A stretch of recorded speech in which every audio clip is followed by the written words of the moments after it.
नमस्कार, आप देख रहे हैं पंजाब केसरी टीवी और मैं हूं प्रवीण झा। बिहार में कोरोना का ग्राफ लगातार बढ़ता ही जा रहा है और यही वजह है कि सरकार ने नाइट कर्फ्यू का ऐलान किया है, यानी रात 9 बजे से सुबह 5 बजे तक नाइट कर्फ्यू का ऐलान किया है। लेकिन सवाल यह है कि क्या इस नाइट कर्फ्यू से कोरोना का विस्तार रुकेगा या फिर यह सरकार अपनी नाकामी को छुपाने के लिए नाइट कर्फ्यू का ऐलान कर रही है। इसी पर ज्यादा बातचीत करने के लिए इस वक्त हमारे साथ मौजूद हैं जन अधिकार पार्टी के सुप्रीमो पप्पू यादव जी। पप्पू जी, पंजाब केसरी टीवी पर आपका बहुत बहुत स्वागत है। जी नमस्कार। जिस तरह से सरकार ने नाइट कर्फ्यू का ऐलान किया है, क्या आपको लगता है कि इस नाइट कर्फ्यू से कोरोना के प्रसार को रोका जा सकता है? देखिए, पहले तो मैं एक बात कहूंगा, मुझे समझ में नहीं आता है एक बात जी कि 1.25 साल पहले और 1.25 साल बाद दूसरा और तीसरा वेव, जी पूरी दुनिया को इस बात की जानकारी थी कि वेव जो इस बार आएगा, कोई भी वायरस का वेव, मैं कोरोना की बात नहीं करता हूं, जब हम दूसरे वेव की बात करते हैं तो वो निश्चित रूप से बड़ी ताकत के साथ आता है। जी हम उस वेव के लिए तैयारी करते हैं। हमारे पास पैसे की कमी नहीं थी। जनता की जिम्मेदारी प्रथम होती है किसी भी राजा के लिए, एक प्रजा का सुरक्षित होना जी और उसके जीवन की रक्षा, उसके खान पान की व्यवस्था और उनके पीस के लिए सरकार सबसे बड़ी दायित्व के साथ बढ़ता है। जी हमारे पास पीएम केयर्स फंड में 11,000 करोड़ रुपए थे। हमारे पास सीएम केयर्स फंड में पैसे थे, और यदि नहीं थे तो इतनी बड़ी विपदा जब आई तो आप उसको प्राकृतिक आपदा घोषित करते, जी ताकि हम बहुत ही अच्छे तरीके से, आम और मिडिल क्लास और गरीब और आम लोग जब परेशान थे, हालात अच्छा नहीं था, कहीं प्राइवेट जो नर्सिंग्स हैं वो लगातार इसमें अपने मुनाफे की बात अधिक देख लिया। जी ड्रग्स माफिया मुनाफे कमाना शुरू कर दिया। बड़ी बड़ी फैक्ट्रियों की मालिक को, चाहे वो सिप्ला हो चाहे अन्य चीजें हों, जी जी उसको लगा कि एक मौका मिला है मुझे, निश्चित रूप से मैं इसमें अपना जो इकोनॉमी है उसको बहुत ग्रोथ कर लूं। नहीं तो आप इसके लिए जिम्मेदार किसको मानते हैं? क्या इसके लिए सरकार जिम्मेदार है कि सरकार नहीं कर पा रही है मैनेज सही से? एक बात आप समझिए, जब मेरा पॉलिटिकल सिस्टम ही कोलैप्स कर जाए और पॉलिटिकल विल पावर मेरा खत्म हो जाए, मेरा जो विजन है, 1.25 साल में हम बिहार का भी चुनाव लड़े, अन्य जगहों का भी, हम सियासत में लगे रहे, तोड़ जोड़ में लगे रहे। जी तब चुनाव था तो थोड़ी गंभीरता दिखाई भी गई, और गंभीरता के बाद थोड़ी गंभीरता चुनाव के वक्त। लेकिन अभी जिस तरीके से कुंभकर्ण की निंद्रा में, उसके बाद चुनाव के बाद, आप अभी विधानसभा का सत्र चल रहा था, आपने एक बार भी कोरोना वेव या स्वास्थ्य पर आप एक बार भी डिबेट नहीं सुने होंगे, चर्चा नहीं सुने होंगे, न सत्ता पक्ष का न विपक्ष का। जब कहते थे जेपी लोहिया और अन्य लीडर कि जब सड़कें सूनी हो जाए और आवाज कमजोर पड़ जाए तो समझना लोकतंत्र खतरे में, जमहूरियत और जनता खतरे में है, और आवाज कमजोर हो गई विपक्ष की, सत्ता पक्ष वैसे ही मस्त है। तो जब आप यह कह रहे थे कि हमने 150 देश को मदद किया, पूरी दुनिया हमको देखी, ताली और थाली और दीप जलवा रहे थे, पिटवा रहे थे, और उस वक्त आप आज नंबर 1 पर कोरोना पूरी दुनिया के हम पहुंच गए, और एक बार भी आपने बैठक तक नहीं की, चर्चा नहीं की, ट्वीट भी आप कोरोना पर 1 करते हैं, बंगाल पर 12 करते हैं। यदि आप ट्वीट भी करते हैं तो 1 ट्वीट होता है कोरोना पर, और बंगाल पर एक दिन में 7 ट्वीट, 6 ट्वीट, 8 ट्वीट पीएम का, अन्य लोगों का। आप उठा करके इतिहास देख लीजिए। गृह मंत्री जी गंभीरता कहां पर है, मुख्यमंत्रियों की गंभीरता कहां पर है? जब उद्धव ठाकरे जी फोन करते हैं पीएम से बात करने के लिए, मदद की बात करते हैं, तो वो बंगाल में होते हैं। जब ट्वीट करते हैं हमारे एक कवि कि किसी कवि को बचाने के लिए, तो वो उनको वेंटिलेटर नहीं मिलता है, उसकी मौत हो जाती है। जी आप किन चीजों को लेना चाहेंगे? आप इतने दिनों में आपने कहा वैक्सीन हम आयात करते हैं, और आज वैक्सीन कहीं नहीं मिल रहा, और वैक्सीन का जो रॉ मटेरियल है वो जो जहां से हम यूरोप से और अन्य कंट्री से मिलता था उसको रोक दिया गया। जो रेमडेसिविर की दवाई है उसका जो रॉ मटेरियल है वो भी हमें अब कम हो गई, और शायद एक सप्ताह के अंदर रेमडेसिविर हमको देखने को भी नहीं मिलेगा, और जो था वो लगभग ब्लैक मार्केटिंग हो गई। वो लोगों ने पप्पू जी, हम केंद्र की कमियों पर तो आएंगे बाद में, लेकिन अभी हम चूंकि बिहार पर बात कर रहे हैं तो पहले बिहार के बारे में थोड़ा सा पहले विस्तार से जान लें। मैं बिहार की बात कर रहा हूं। जी जी। उन्होंने सीधा कह दिया कि मैं कर्फ्यू लगा रहा हूं। अब ये जो कर्फ्यू है, मैं उनसे पहले दो बात, तो कर्फ्यू की बात मैं बाद में करूंगा। 3 बार इन्होंने बैठक की, इनकी बैठक की कोई गंभीरता नहीं थी, सत्ता पक्ष विपक्ष का कोई इंटरेस्ट नहीं था। अंत में इन्होंने देझारन निर्णय लिया कि किसी तरह देझारो, फिर आराम से मजेले, बैठे सोए, और पॉलिटिशियन भी लगभग लगता है कि इस मूड में रहते हैं कि चलो हम कुछ दिन एंजॉय करें, आराम से बैठे, और हम परेशान हालात क्यों, मैं तो यह कह दूंगा ये पूरी दुनिया का बीमारी है, उसमें मैं क्या कर सकता हूं, अन्य जगहों की स्थिति है, इसको दे पूछने की बारी। और आज पटना की क्या स्थिति है उसको समझने की कोशिश करिए। हमारे पास ऑक्सीजन नहीं है, 3 हमारे पास लगभग यहां पर ऑक्सीजन की फैक्ट्री है। उन्होंने 6 महीना पहले चिट्ठी दी थी कि इसको हम दुगुना प्रोडक्शन हो, इसके लिए आप हमको लिक्विड की प्रोवाइड करिए। 1 ट्रक लिक्विड आता था और आज वो 4 ट्रक लिक्विड मांगने की बात करता है। वो बार बार कहते हैं कि मैं सुधा से टैंकर ले रहा हूं और लिक्विड की बात झारखंड किया हूं, मैं निश्चित रूप से लिक्विड की व्यवस्था करूंगा, घबराने की जरूरत नहीं है। लेकिन जब मैं जाता हूं ऑक्सीजन फैक्ट्री और वहां के मालिक से बात करता हूं तो उनका कहना 2-3 बातें हैं। उनका कहना है कि पहले तो जितनी खपत चाहिए थी उतनी भी नहीं होती थी, हम फैक्ट्री को देते थे, कटिंग को देते थे, हम गैस प्लांट को देते थे, हम मेट्रो बनाने वाले को देते थे, लेकिन इसको कम करके भी दे रहे हैं। तो पटना में जितनी बीमारियां आती थी उससे 3 गुना बीमारियां आने लगी, जिसको 10 और 15। पप्पू जी, आपको नहीं लगता है कि अगर सरकार संजीदा रहती तो ये जो कम से कम ऑक्सीजन, जो कि बहुत ज्यादा इसमें खर्च की जरूरत नहीं है प्लांट को लगाने के लिए, और इस प्लांट को भी अभी तक नहीं लगाया गया, और लोगों की मौत अगर ऑक्सीजन की वजह से हो रही है तो यह काफी दुर्भाग्यपूर्ण है। अब आप 15 साल के सरकार और 30 साल के दोनों सत्ता पक्ष विपक्ष के सोचिएगा कि पीएमसीएच जैसी संस्था, जो बिहार की इकलौती संस्था है, आईजीएमएस है, एनएमसीएच है, तीनों जगह गैस प्लांट नहीं है। यहां पर बिहार में 2 जगह गैस प्लांट है, एक पारस के पास है जो लूटता है, जो अकूट पैसा कमाता है, कितनी मौतें होती है शमशान में पता कर लीजिए। बिहार की स्थिति यह है कि जिंदा हम अस्पताल में नहीं जा सकते और मरने के बाद शमशान का जगह नहीं मिलता। मात्र एम्स और पारस को गैस प्लांट है और उसके बाद कहीं गैस प्लांट नहीं है। बिहार में किसी जिले में है और लगभग जिलों में गैस प्लांट नहीं है। तो स्थिति को समझने की कोशिश करिए। लोगों में एक तो पैनिक, डर हो गया, ये क्या है, गैस भी नहीं मिलेगा, ऑक्सीजन नहीं मिलेगा, ऑक्सीजन प्लांट नहीं है। दूसरा, कोई भी किसी भी कीमत पर लगातार इसके पहले भी चर्चा हुई थी, बेड 30 बेड 50 बेड आप हमको देंगे कोरोना का, टोटल मिलाकर के 260 बेड पटना में 300 बेड आप देंगे। और वहां पर जैसे आज टीम एमसीआर की जो रिपोर्ट आती है वो 5 दिन 6 दिनों में आता है। एक लैब पर 2000 से ज्यादा की क्षमता नहीं है, वहां 3000 4000 की जांच करेंगे। और उसके बाद अभी एनएमसीएच के हमको डॉक्टर ने जो बताया, मैं आपको वो बता रहा हूं कि किस तरीके से डॉक्टर सुपरिटेंडेंट ने क्या बात कही कि हम लैब बंद है। दूसरा बात उन्होंने कहा टेक्नीशियन लगभग कम है, पोर्टल बंद हो गया, पोर्टल की स्थिति अच्छी नहीं है। उन्होंने कहा मेरे पास डाटा ऑपरेटर नहीं है कि जो रिपोर्ट हमको भेजे, हम तो कुछ जांच हम पहले ही भेज देते हैं। चौथी बात उन्होंने कही 21 हमारे पास टेक्नीशियन है जिसमें 7 से 8 पॉजिटिव हो गए, कुछ बचे हैं, जबकि हमको 50 की जरूरत थी। तो अब आप सोचिए यदि 6 दिनों में ये वायरस जो है, क्या इसको समझने का प्रयास कीजिए। यह वायरस 1 से 2 से तीसरे दिन तक ये वायरस बहुत जबरदस्त अटैक करता है। यदि मैं 3 दिनों के अंदर बहुत अच्छे तरीके से, चाहे डेक्सोना की बात हो या उसके साथ और भी 2-3 चीज है।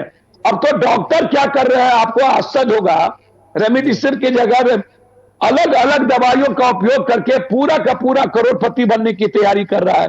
एक दूसरी चीज, ब्लैक मार्केटिंग होगी रेमडेसिविर, वो उसके जगह पर फिर इसका जो अभी कल आप देखे होंगे चंडीगढ़ में कि इसका नकली दवाई की फैक्ट्री पकड़ा गई, उसके मालिक पकड़ा गया, और यहां पर नकली रेमडेसिविर की बिक्री होनी शुरू हो गई।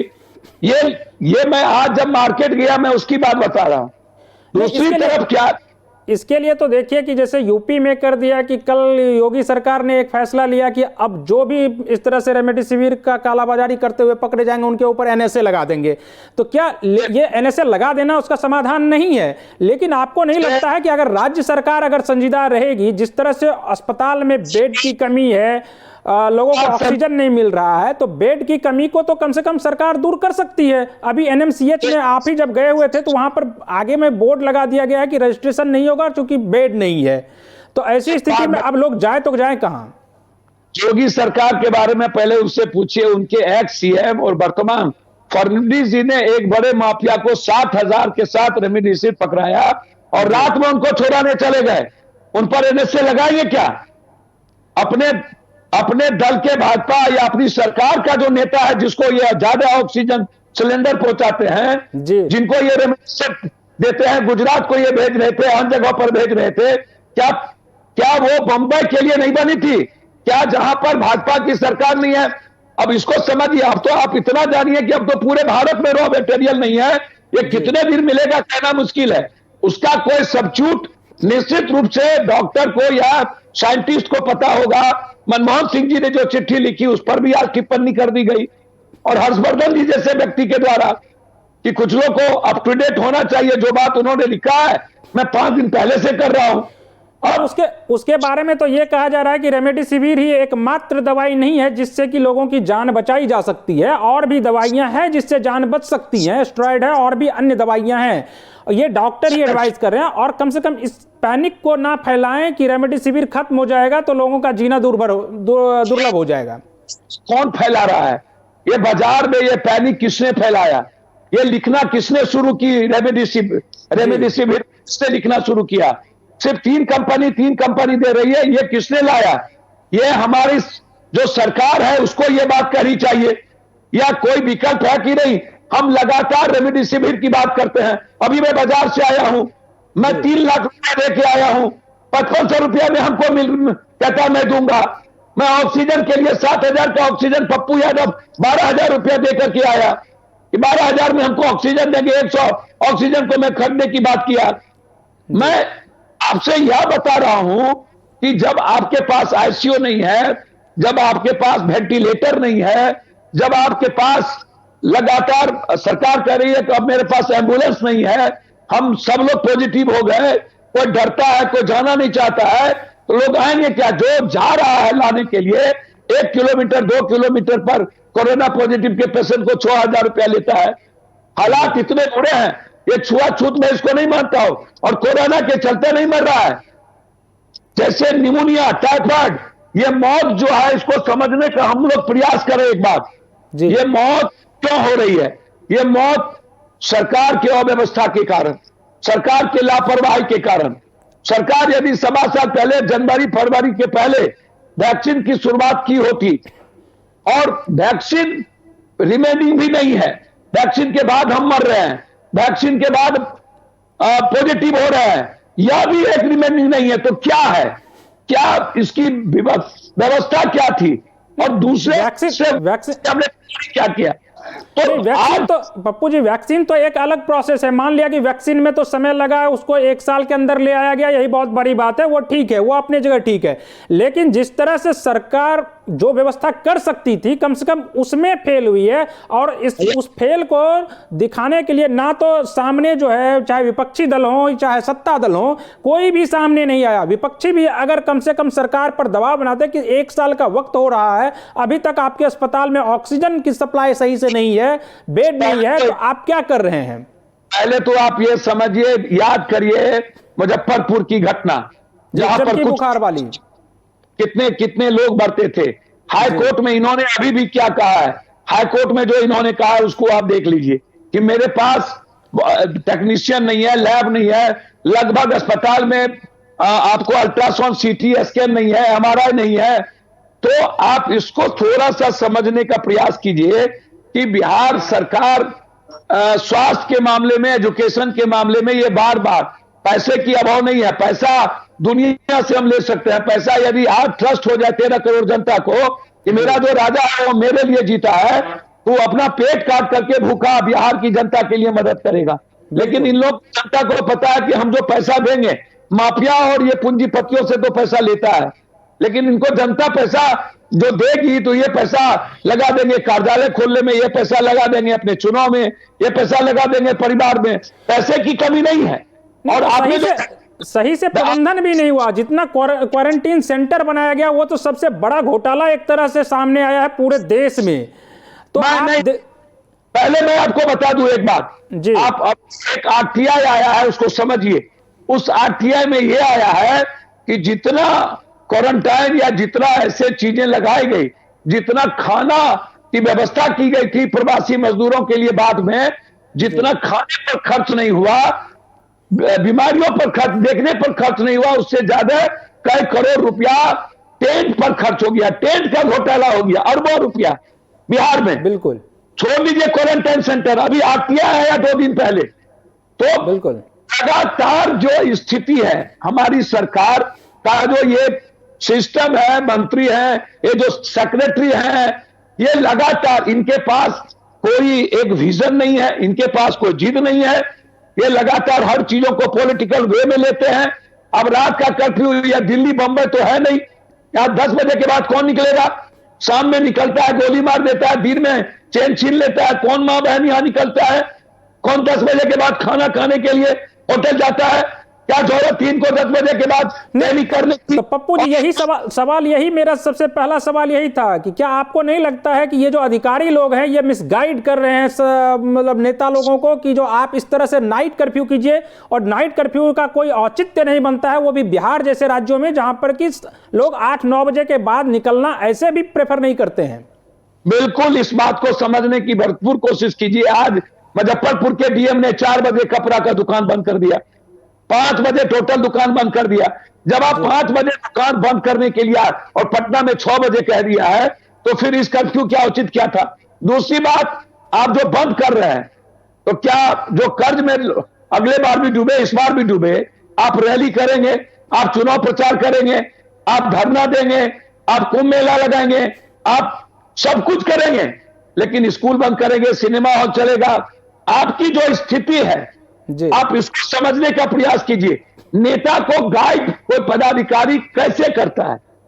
इसीलिए करता है कि वो पदाधिकारी सिस्टम को और नेताओं के को इकोनॉमिकल मदद करता है, उसकी दुखती रग पर हाथ रख चुका है। बिल्कुल और बगैर नेता और सिस्टम जी नहीं सकता है। इसीलिए ऐसे पदाधिकारियों को प्रेफरेंस मिलता है, जो सबसे बड़ा चोर होता है, जो सबसे बड़ा लूटता है। अब जो ऑक्सीजन कुछ मिलता था, वो लगभग ऑक्सीजन उन लोगों के हॉस्पिटल में जाता है जो बड़े पैसे वाले हैं। पदाधिकारी उसको प्रिफर कर देता है। लगभग प्राइवेट अस्पताल जो नेताओं का नहीं है, जिसके पास पैरवी नहीं है, वहां पर ऑक्सीजन नहीं जाता है। और जिसके पास पैरवी है, जो जदयू के अन्य नेताओं का, किसी भी नेताओं का बड़ा बड़ा अस्पताल होगा, वहां 200-300 आपको चुपचाप चला जाएगा। पैसा लेना हो लीजिए, कोई मतलब नहीं है। तो स्थिति अब यह है कि आज हमसे एनएमसीएच का सुप्रिटेंडेंट कह रहा था कि सर मेरे पास एक भी रेमडेसिविर नहीं है, मैं क्या करूं? मैं चिट्ठी लिखा हूं, ये चिट्ठी है, ये देख लीजिए, ये चिट्ठी है रेमडेसिविर का 10,000 का। और ये जो एनएमसीएच में जो स्टाफ नहीं है, जिसके चलते प्रॉब्लम हो रहा है, 156 बेड को इन्होंने कोरोना कर दिया। और 156 बेड के बाद इसके पास सब कुछ बोर्ड लगा दिया। लगभग प्राइवेट जगहों पर बोर्ड लग गई कि मेरे पास ऑक्सीजन नहीं है, रेमडेसिविर नहीं है, दवाई नहीं है, मैं नहीं ले सकता हूं। अच्छा, भाग रहे हैं। एक सवाल है कि हर जगह से यह आ रही है, सरकार की तरफ से यह गाइडलाइन आ रहा है कि सभी लोग मास्क लगाइए, मास्क से ये कोरोना संक्रमण से आप दूर रहेंगे अगर आप मास्क लगाएंगे तो। लेकिन सवाल यह है कि क्या नेता जो हैं वो कोरोना प्रूफ हैं क्या? अगर वो रैली कर रहे हैं, वहां लाखों लोगों की भीड़ आ रही है, भीड़ वहां पर जमा हो रही है, तो क्या नेता कोरोना प्रूफ है जो वहां पर वो लाखों लोग को जमा करते हैं और बिना मास्क के वो जमा करते हैं? मैं एक बात बता दूं, जैसे पप्पू यादव, मैं अपनी बात कर रहा हूं, अगले बार जब कोरोना आया तो 27 लाख लोगों को बाय हैंड टू हैंड हमने पैसा बांटा। हम तब से लेकर के पानी बाढ़ में हम रहे। जब मेरा ऑपरेशन 26 तारीख को हुआ तो डॉक्टर ने देखा कि हमारा जो इम्यून सिस्टम है वो 35-36 से ऊपर है। वो आश्चर्य कर रहा था, ये कैसे संभव है। मैं नेताओं की बात नहीं करता हूं। अभी आप देखिएगा, जोगी की बात आपने की, वहां पर 1000 फाइन पहली बार और दूसरे बार 10,000 फाइन। अब आप सोचिए, अमित शाह जी को फाइन नहीं, पप्पू यादव को फाइन नहीं, जोगी जी को फाइन नहीं। जोगी जी पर कोरोना एक्ट नहीं लगेगा, नेताओं को कोरोना एक्ट नहीं लगेगा, कुंभ में नहीं लगेंगे, लेकिन रिक्शा चलाने वाले गाड़ी में आप एक आदमी जाओगे या बीवी के साथ आप जाओगे तो मुझको तो लगता है कि अब पति पत्नी जब अपने रूम में और घर में रहेगा तब भी पूरा मुंह में जाबी लगा के रखना पड़ेगा, पता नहीं क्या होगा। हाँ, ये तो दिल्ली में ये घटना घटी है। अभी अभी वो वीडियो वायरल है दिल्ली में जो घटना घटी है कि कम से कम एक पति पत्नी जो है वो कार से जा रहे थे और पुलिस ने रोका और फाइन किया। अब दोनों को गिरफ्तार भी कर लिया गया है। जी, वही बात मैं कह रहा हूं, ये इतनी बड़ी घटना है और दुखद घटना है। ये लोकतंत्र के लिए वहां पर लॉकडाउन लगा दिया गया। मुझे समझ में नहीं आता है कि ये मिडिल क्लास के जो व्यापारी हैं जो बाहर से गए, फिर बिहार के सारे लोग लौटने लगे, रो करके कर्जा लेके लौटने लगे। क्या उनका बिजली बिल माफ करेंगे? क्या उनका ईएमआई आप भरिएगा? क्या वो जो इसके लिए तो नीतीश कुमार जी ने कल ही कहा है कि जो लोग हमारे बाहर हैं वो समय रहते वापस बिहार आ जाइए। तो सवाल यह है कि क्या नीतीश कुमार, ये लोग जो वापस जाएंगे बिहार में, उनके रहने के लिए, उनके खाने के लिए, उनके रोजगार के लिए कोई प्रबंध है बिहार में या नहीं है? सर पंकज बाबू, आपसे मेरा एक रिक्वेस्ट है, अगले बार 27 लाख मजदूर आए और 38 लाख लौट के चले गए। नीतीश कुमार जी ने उनके नाम पर क्वारंटाइन किया और अरबों रुपया उसकी सरकार, उसके पदाधिकारी, उसके सीईओ, उसके कलेक्टर ने लूट लिया। एक दूसरी चीज, आज तक उसका कोई रिमेनिंग नहीं, कितना पैसा आया उसके नाम पर। अगले बार ये प्रेस कॉन्फ्रेंस नहीं करते थे, मौनी बाबा बन गए थे। अगले बार इन्होंने लेबर के लिए कुछ नहीं कहा, तो इनको लगता है कि इस बार हम मौनी बाबा ना बने, इस बार हम प्रेस कॉन्फ्रेंस करते रहे, हम बाजार को पुचकारते रहे। इनकी पॉलिसी बदलती रहती है। ये बहुत चाणक्य और चंद्रगुप्त आदमी है। इनके बारे में मैं इतने सब आपको कह सकता हूं। फेस वॉश करने में ये माहिर आदमी थे लगातार, लेकिन ये पकड़ाते चले गए। विपक्ष तो चलिए गोबर गणेश की तरह उनको ट्वीट करना है, उनको किसी चीजों से मतलब नहीं है। सुशील मोदी जी को लालू यादव से फुर्सत नहीं है, उनको कोरोना में कितने मर रहे हैं, कोरोना में क्या दिक्कत है उसको मतलब नहीं है। और नीतीश जी ने 3 बार मीटिंग करके अपना देह झाड़ लिया और उन्होंने कह दिया 5 बजे तक बंद रखिए। उन्होंने कह दिया ये चीजें बंद रहेगी, जिसका कोई मतलब नहीं था। उन्होंने बेड पर नहीं बोला, उन्होंने वेंटिलेटर पर नहीं बोला, ऑक्सीजन प्लांट पे नहीं बोला, वो दवाई पर नहीं बोला, वो हॉस्पिटल पर नहीं बोला। आप 50 हॉस्पिटल ले लीजिए, आप आर्मी से डॉक्टर मांग रहे थे, आपने क्या किया? तो जो परिस्थितियां हैं बिहार की, आप इतना समझिए, तो बिहार की जनता इतनी सीधी और इतना ज्यादा उसको जनताओं ने, हम लोग निर्लज आदमी हैं और बिहार को, जनता को हमने थेथर बना दिया कि तुम बस मूर्ख बनते रहो जाति धर्म मजहब के आधार पर। मैं तो कहूंगा जो लोग मर रहे हैं या जो बीमार है या घर का वातावरण है, एक तरफ फूल छाप रख लो, सूंघ लो, ठीक हो जाओगे। दूसरी तरफ तीर छाप रख लो, सटा लो, ठीक हो जाओगे। तीसरी तरफ लालटेन छाप रख लो, माथा पर रख लो, ठीक हो जाओगे। इन तीनों छाप को कहिए रख लें और फिर बिहार की जनता और जो मजदूर लौट के आ रहा है उनको कहिए कि जब अगले बार लौट के आए थे फिर उसकी जो करना था उसने कर दिया। तो जो परिस्थितियां हैं आप इसमें समझिए। इसमें 3 बात मैं आपको अंतिम में कह रहा हूं। एक, ड्रग्स माफिया, फैक्ट्री मालिक और सप्लायर, ये तीनों, और यहां पर माफिया, प्राइवेट नर्सिंग होम जी और सिस्टम, पदाधिकारी, ये चारों मिलकर के पूरा का पूरा ब्लैक मार्केटिंग, ऑक्सीजन का ब्लैक मार्केटिंग, दवाई की ब्लैक मार्केटिंग, या फिर किस दवाई को प्लेस करके हम लूटेंगे। वो तो अब लगभग हर आदमी समझ रहा है कि जो अब कितना ये ब्लैक मार्केटिंग चल रहा है। लेकिन मेरा एक सवाल वैक्सीन को लेकर है कि जिस तरह से वैक्सीन को लेकर कहा जा रहा है कि बहुत लोग इसका विरोध इसलिए कर रहे हैं और नहीं ले रहे हैं वैक्सीन, और शायद वैक्सीन नहीं लेकर के वो अपने जान को खतरा में डाल रहे हैं कि नहीं ये बीजेपी का वैक्सीन है इसलिए मैं नहीं लूंगा, तो आप इस वैक्सीन पर क्या कहेंगे? नहीं, बहुत गलत है। वैक्सीन पर कोई नहीं कह रहा है बीजेपी। आप लगभग उठा करके देखिए, जितने लोग डेथ किए हैं उसमें 45% जो वैक्सीन डबल डोज ले चुके हैं उनकी संख्या है। एक दूसरी चीज, वैक्सीन लेने के बाद लगभग डॉक्टर और भी लोग संक्रमित हो रहे हैं। तीसरी चीज, वैक्सीन की इतनी पावर नहीं है। पहले जब हम वैक्सीन लेते हैं तो हमारी जो इम्यूनिटी पावर है वो कम होती है। दूसरे डोज के आने के बाद क्या होता है, अभी तक कोई प्रूफ या कोई वैज्ञानिक इस बात को नहीं कहा। लोग कहते हैं कि वैक्सीन के बाद आपको मास्क लगाना है, सैनिटाइजर करना है। तो इसका मतलब क्या है? मतलब यह है कि वैक्सीन हमें कितना प्रभावित करता है, या वैक्सीन हमारे मेंटल लेवल को क्या कहता है। क्या हम वैक्सीन लेकर के अपने मन में यह सोच लें तो हमारा जो बिना वैक्सीन लिए भी मेरा जो स्पिरिचुअल और मेंटल लेवल है, या मेरा जो पॉजिटिवनेस है, मैं पीएमसीएच जा रहा हूं, मैं एनएमसीएच जा रहा हूं, मैं आरजीएमएस जा रहा हूं, मैं प्राइवेट जा रहा हूं, जहां पर मुझे लगता है कि मेरे जाने के बाद उसकी मदद हो सकती है। या नहीं, मैं ये जानना चाहता हूं कि पप्पू यादव जी क्या कहते हैं वैक्सीन के बारे में, कि वैक्सीन लेना चाहिए या नहीं लेना चाहिए? देखिए, एक बात मैं बहुत क्लियर बता दूं, लगातार ये बहस का विषय पूरी दुनिया में है, क्या वैक्सीन एक बाजारवाद है, या वैक्सीन नेताओं ने कहा कि हम लगा रहे हैं, तुम भी लगाओ। बड़े लोगों ने, अमिताभ बच्चन ने कहा मैं भी लगा रहा हूं। अमिताभ बच्चन घर बैठे क्वारंटाइन हो जाते हैं और कोरोना उनको धर लेता है। अब मैं इस पर बहुत खुले विवेक से कह रहा हूं कि मैं कितना, जैसे मानो तो देव ना तो पत्थर, ईश्वर में आस्था का सवाल, उसी तरह विज्ञान ने यह नहीं कह दिया है कि यह आपके लिए रामबाण है।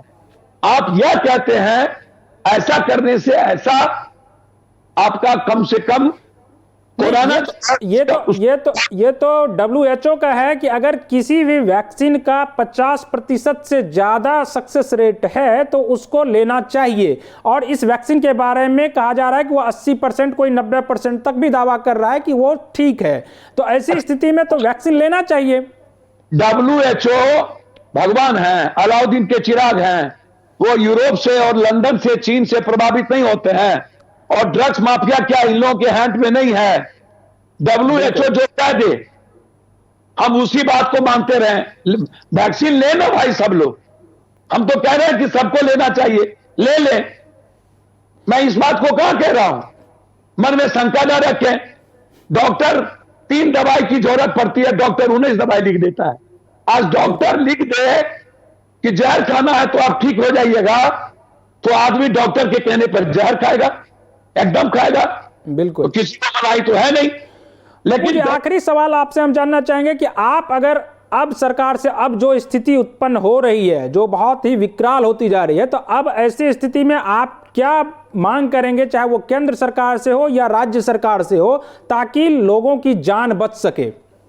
देखिए, इसमें 3 बात आग्रह है। एक तो लॉकडाउन कोई रिमेनिंग नहीं, सरकार ने गलती की, अपनी गलतियों को, पाप को, महापाप को छुपाने के लिए जनता पर थोप देती है। सरकार को चाहिए था पहले से ही वैक्सीन लगाना। मैं आज भी कह रहा हूं, सरकार को चाहिए था वेंटिलेटर को और ऑक्सीजन को पूरे तरीके से।